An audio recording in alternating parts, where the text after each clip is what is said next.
Sinepju graudiņš, vārds katrai dienai. Sauc vārdā to, kas vēl nav. Šodienas rakstu vieta.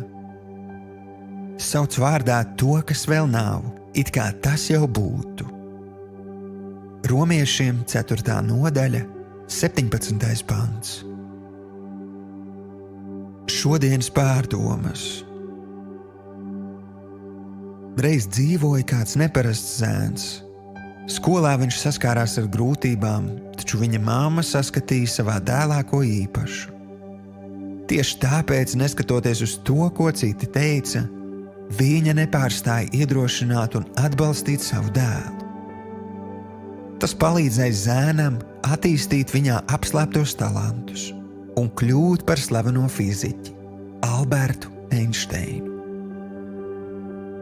Draugs, mūsu vārdiem piemīt dzīvi pārmainošs spēks.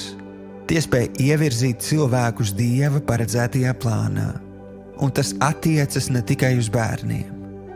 Palūkojies uz cilvēkiem ap sevi un pajautā Dievam, ar kādiem vārdiem es varu uzmundrināt viņus. Esi tas, kurš palīdz viņiem ieraudzīt sevi Dieva gaismā. Esi tas, kura vārdi iedrošina, lai viņi gūst drosmi kļūt par to, par ko Dievs tiem ir izredzējis būt. Šodienas lūkšana.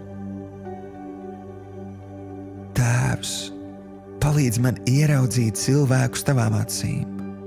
Māci man runāt vārdus, kas mudina atpazīt un attīstīt tavu plānu viņu dzīvei. Jēzus vārdā. Āmen.